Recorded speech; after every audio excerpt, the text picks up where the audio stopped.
സംഘടനയായ അമ്മയിലെ തെരഞ്ഞെടുപ്പിന് വേണ്ടി നാമനിർദ്ദേശക പത്രിക പിൻവലിക്കാനുള്ള സമയപരിധി അവസാനിച്ചപ്പോൾ അമ്മയുടെ പ്രസിഡന്റ് സ്ഥാനത്തേക്ക് മത്സരം ശ്വേതാ മേനോനും ദേവനും തമ്മിലായി. വൈസ് പ്രസിഡന്റ് സ്ഥാനത്തേക്ക് നാസർ ലത്തീഫ്, ജയൻ ചേർത്തല, ലക്ഷ്മിപ്രിയ, ആശ അരവിന്ദ് എന്നിവരാണ് മത്സര രംഗത്തുള്ളത്. അതേസമയം അൻസിബ ഹസൻ ജോയിന്റ് സെക്രട്ടറി സ്ഥാനത്തേക്ക് എതിരില്ലാതെ തെരഞ്ഞെടുക്കപ്പെട്ടു. ജനറൽ സെക്രട്ടറി സ്ഥാനത്തേക്ക് രവീന്ദ്രനും കുക്കു പരമേശ്വരനും തമ്മിലാണ് മത്സരം. അനൂപ് ചന്ദ്രനും ഉണ്ണി ശിവപാലും തമ്മിൽ ട്രഷറർ സ്ഥാനത്തേക്കും മത്സരം നടക്കും. മത്സര രംഗത്ത് നിന്ന് അപ്രതീക്ഷിതമായാണ് ബാബുരാജ് പിന്മാറിയത്. കുറ്റാരോപിതർ മത്സര രംഗത്ത് നിന്ന് മാറി നിൽക്കണമെന്ന് താരങ്ങളിൽ ഭൂരിപക്ഷവും നിലപാടെടുത്തതോടെയാണ് ബാബുരാജ് മത്സര രംഗത്തു നിന്നും മാറി നിൽക്കാൻ തീരുമാനമെടുത്തത്.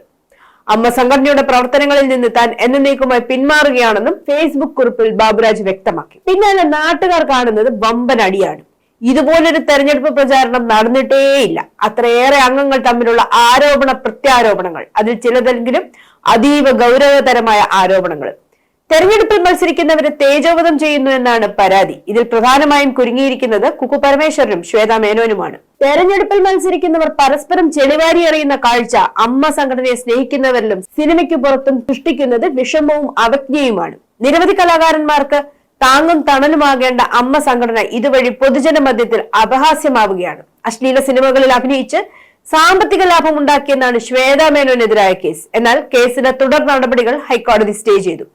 കേസ് രജിസ്റ്റർ ചെയ്യാൻ നിർദ്ദേശം നൽകിയ എറണാകുളം CJM കോടതിയിൽ നിന്ന് നടപടികൾ സംബന്ധിച്ച് ജസ്റ്റിസ് VG അരുൺ റിപ്പോർട്ടും തേടി. അന്വേഷണ നടപടികൾ സ്റ്റേ ചെയ്യണമെന്നും FIR റദ്ദാക്കണമെന്നും ആവശ്യപ്പെട്ട് ശ്വേതാ മേനോൻ നൽകിയ ഹർജി പരിഗണിച്ചാണ് കോടതി നിർദ്ദേശം. ശ്വേതാ മേനോനെതിരായ കേസുമായി ബന്ധപ്പെട്ട് ബാബുരാജിനെതിരെ മാലാ പാർവതി ആരോപണങ്ങൾ നടത്തിയിരുന്നു. ആ പരാമർശത്തിനെതിരെ രൂക്ഷമായി പ്രതികരിച്ച് നടി പൊന്നമ്മ ബാബു ഇന്നലെ രംഗത്തും വന്നിരുന്നു.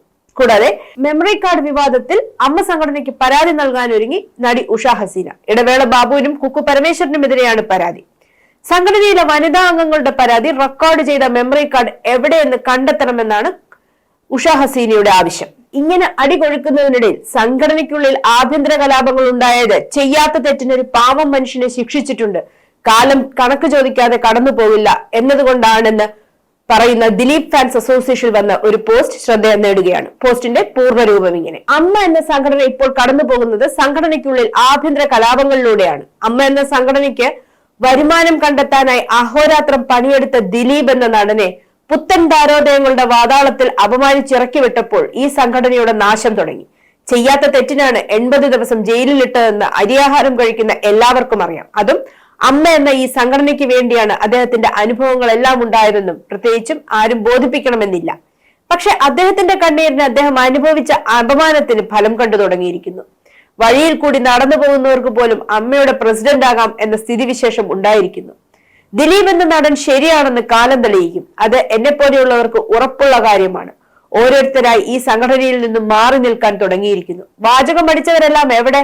അവർക്ക് ഈ സംഘടനയെ മുന്നോട്ട് നയിക്കാനുള്ള കഴിവില്ലേ? ദിലീപിനെ പിന്നിൽ നിന്ന് കുത്തിയവർക്ക് ഈ സംഘടനയെ മുന്നിൽ നിന്ന് നയിക്കാൻ പോലും അറിയില്ലേ?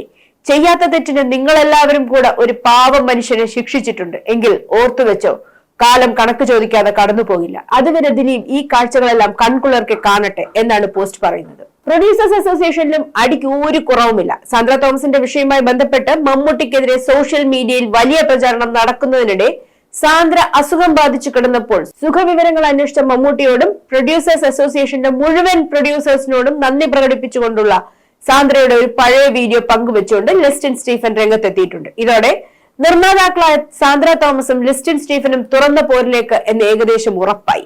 അതിനിടെ സാന്ദ്ര തോമസിനെതിരെ ലിസ്റ്റിൻ സ്റ്റീഫൻ നൽകിയ മാനനഷ്ട case Ernakulam chief judicial magistrate കോടതി ഫയലിൽ സ്വീകരിച്ചു. എറണാകുളം സബ് കോടതി മുമ്പാകെ ലിസ്റ്റിൻ സ്റ്റീഫൻ 2 കോടി രൂപ നഷ്ടപരിഹാരം ആവശ്യപ്പെട്ട് നൽകിയ മറ്റൊരു അപകീർത്തി കേസിൽ സാന്ദ്ര തോമസിന് കോടതി സമൻസ് അയച്ചിട്ടുണ്ട്. സാമൂഹിക മാധ്യമങ്ങളിലൂടെയും അല്ലാതെയും അപകീർത്തികരമായ പരാമർശം നടത്തിയെന്നാരോപിച്ച് നിലവിൽ 3 കേസുകളാണ് വിവിധ കോടതികളിലായി ലിസ്റ്റിൻ നൽകിയിട്ടുള്ളത്. News desk movie brand.